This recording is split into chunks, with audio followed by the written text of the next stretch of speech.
ഹേ സിനിഫൈൽസ്, അപ്പോൾ എല്ലാവർക്കും എൻ്റെ ചാനലിലേക്ക് സ്വാഗതം. ഇന്ന് കുറച്ച് സിനിമ അപ്ഡേറ്റ് ഉണ്ട്. ആദ്യത്തെ അപ്ഡേറ്റ് നമ്മുടെ കാട്ടാളനെ പറ്റിയാണ്. സിനിമ മെയ് മാസം ഇറങ്ങും. ഏകദേശം ഒരു ബക്രീദ് ആ ഒരു തീയതിയിലായിരിക്കും വരാൻ ചാൻസ്. സിനിമയുടെ ട്രെയിലർ ഇന്നേ ദിവസം വിഷു പ്രമാണിച്ച് വരുന്നതായിരിക്കും. കഴിഞ്ഞ ദിവസം കാട്ടാളൻ്റെ ആദ്യത്തെ ഒരു ക്യാരക്ടർ പോസ്റ്റർ വന്നായിരുന്നു. ഇപ്പോൾ അതേ 18ാമത്തെ 19ാമത്തെ ക്യാരക്ടർ പോസ്റ്ററാണ് വന്നിരിക്കുന്നത്. അത് 2 ആനകളാണ്, കൊല്ലകൊല്ലിയും പിന്നെ കരികാലൻ എന്ന ഈ 2 ക്യാരക്ടറാണ് ആയിട്ടാണ് നമ്മുടെ ആനകൾ എത്തുന്നത്. ഇനി അടുത്തത് നമ്മുടെ വായ 2 റിലീസ് ആയിരുന്നു. അതേ പ്രമാണിച്ചപ്പോൾ വായ 3 ഉടനെ തന്നെ പ്രഖ്യാപിച്ചു. Biopic of A billion girls ആണ്. ഇപ്രാവശ്യം ബോയ്സില്ല, ഗേൾസിൻ്റെ കഥകളാണ് പറയാൻ പോണത്. ഡയറക്ടറും വ്യത്യാസമുണ്ട്, വിശ്വൻ ശ്രീജിത്താണ്. അപ്പോൾ നമ്മുടെ സാവിൻസി ആയിരുന്നു വായ 2. അപ്പോൾ എന്തായാലും ഈ സിനിമ ഗംഭീരം തന്നെ ആവട്ടെ. സിനിമയുടെ ഷൂട്ടിംഗ് പരിപാടികളൊക്കെ 2027 ആ വർഷം തന്നെ റിലീസാവാൻ ചാൻസ് ഉണ്ട്.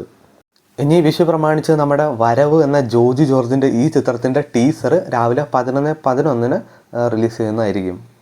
ഷാജി കൈലാസിൻ്റെ ഈ വരവ് എന്ന ചിത്രം മെയ് മാസമാണ് റിലീസ് ചെയ്യുന്നത്. കറക്റ്റായിട്ടുള്ള ഒരു ഡേറ്റ് ഇതുവരെ വന്നിട്ടില്ല. ഇനി അടുത്ത നമുക്ക് കറുപ്പ് എന്ന ചിത്രത്തിൻ്റെ 3rd സിംഗിൾ യൂട്യൂബിൽ അവൈലബിൾ ആണ്. എല്ലാവരും ജസ്റ്റ് ഒന്ന് ചെക്കൗട്ട് ചെയ്യുക. വർഷങ്ങൾക്ക് ശേഷം നമ്മുടെ ജയറാമും കാളിദാസ് ജയറാമും ഒരുമിച്ച് അഭിനയിച്ച ചിത്രമാണ് ആശകൾ 1000. അത്യാവശ്യം ഹിറ്റായൊരു ചിത്രമാണ്. സിനിമ ഈ വരുന്ന ഏപ്രിൽ 17 നമ്മുടെ C5 റിലീസ് ചെയ്യുന്നതായിരിക്കും. ഇനി അടുത്തതാണ് നമ്മുടെ തലൈവർ 173. നമ്മുടെ സിബി ചക്രവർത്തിയാണ് സംവിധാനം ചെയ്യാൻ ഇരുന്നത്. അപ്പോൾ അദ്ദേഹത്തിന് മാറ്റം വരാൻ ചാൻസ് ഉണ്ടെന്ന് പറയുന്നുണ്ട്. നമ്മുടെ അശ്വന്ത് മാരിമുത്താന്നും കേൾക്കുന്നുണ്ട്. അപ്പോൾ എന്തായാലും ഇതിപ്പോൾ കുറേ പ്രാവശ്യമായി ഡയറക്ടേഴ്സ് മാറുന്ന ഒരു ചിത്രമായി മാറുകയാണ് നമ്മുടെ തലൈവർ 173.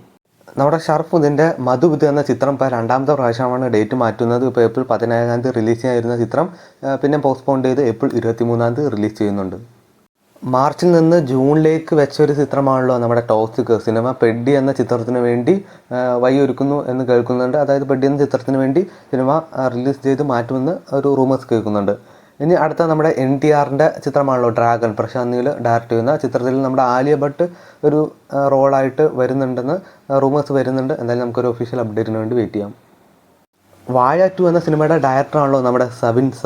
അപ്പോൾ പുള്ളിക്കാരൻ മലയാളത്തിൽ തന്നെ ചുരുക്കം ഡയറക്ഷനിൽ ആദ്യത്തെ ഡയറക്ഷനിൽ തന്നെ 100 കോടിക്ക് എത്തിച്ച ഒരു ഡയറക്ടർ തന്നെയാണ്. അപ്പോൾ പുള്ളിയുടെ അടുത്തൊരു പടം നമ്മുടെ ഗോകുലം ഗോപാലിൻ്റെ ഒപ്പമായിരിക്കും. നമ്മുടെ ധ്യാൻ്റെ ആപ് കൈസേ ഹോ എന്ന ചിത്രം നമ്മുടെ ഏപ്രിൽ 15 വിഷു പ്രമാണിച്ച് മനോരമ മാക്സിലൂടെ സ്ട്രീം ചെയ്യുന്നതായിരിക്കും. മാധവ് സുരേഷിൻ്റെ ബർത്ത്ഡേ പ്രമാണിച്ച് അദ്ദേഹത്തിൻ്റെ അംഗം അട്ടഹാസ്യം എന്ന ചിത്രത്തിൻ്റെ കാണുന്ന പുതിയ പോസ്റ്റർ വന്നിട്ടുണ്ട്. സിനിമ മെയ് 8 റിലീസ് ചെയ്യുന്നത്. അപ്പോൾ ഇതുപോലത്തെ OTT വാർത്തകളും സിനിമ വാർത്തകളൊക്കെ അറിയാൻ വേണ്ടി ചാനൽ സബ്സ്ക്രൈബ് ചെയ്യുക, കൂടെ സപ്പോർട്ട് ചെയ്യുക.